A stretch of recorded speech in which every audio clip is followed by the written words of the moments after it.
नमस्कार, मैं अंजना और आप देख रहे हैं ईश्वर इंडियन न्यूज। आइए करते हैं आज की बड़ी खबर पर। आपातकाल के 50 वर्ष पूरे, पीएम मोदी का सशक्त संदेश।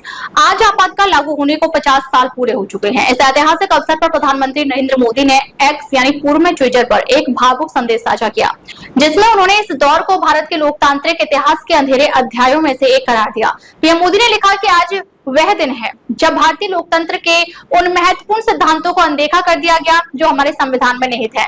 ये दिन भारतवासियों के मन में संविधान हत्या दिवस की भावना को जागृत करता है। उन्होंने स्पष्ट किया कि उस समय संविधान के मूल्यों को दबा दिया गया था, एक ऐसी घटना जिसने देशवासियों को उनके संवैधानिक अधिकारों से वंचित कर दिया। प्रधानमंत्री मोदी ने सभी स्वतंत्रता सेनानियों को नमन किया, विशेष रूप से उन लोगों को जो आपातकाल के विरोध में खड़े हुए। उन्होंने कहा कि इस आंदोलन में देश के चारों ओर से विभिन्न विचारधाराओं से चले लोग एक पुनीत उद्देश्य के लिए एकजुट थे। उनका उद्देश्य था लोकतांत्रिक ढांचे की रक्षा और उन आदर्शों की रक्षा करना जिनके लिए हमारे स्वतंत्रता सेनानियों ने अपने प्राणों की आहुति दी थी पीएम मोदी ने इस सामूहिक संघर्ष को भारत का गौरव बताया।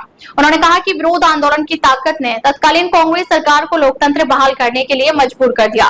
बाद में हुए चुनावों में उस सरकार को हार का सामना करना पड़ा जो इस लोकतांत्रिक पुनरुत्थान का प्रतीक था। अपने संदेश में मोदी ने यह भी दोहराया कि आज का दिन संविधान की मूल आत्मा को मजबूत करने और विकसित भारत के सपनों को साकार करने हेतु नए संकल्प लेने का दिन है। उन्होंने कहा कि हमें मिलकर कोशिश करनी चाहिए कि देश प्रगति की नई ऊंचाइयों को छू सके तथा हमारे गरीब और वंचित भाइयों बहनों की आशाओं और सपनों को पूरा किया जा सके। मोदी उस समय युवावस्था में थे, एक नागरिक के रूप में आपातकाल की सच्ची भावना को महसूस करने के सीधे गवाह। इस दौर पर उनकी और उनके साथियों की यादों को समर्पित एक पुस्तक आ चुकी है जिसका शीर्षक है the emergency diaries years that for a leader.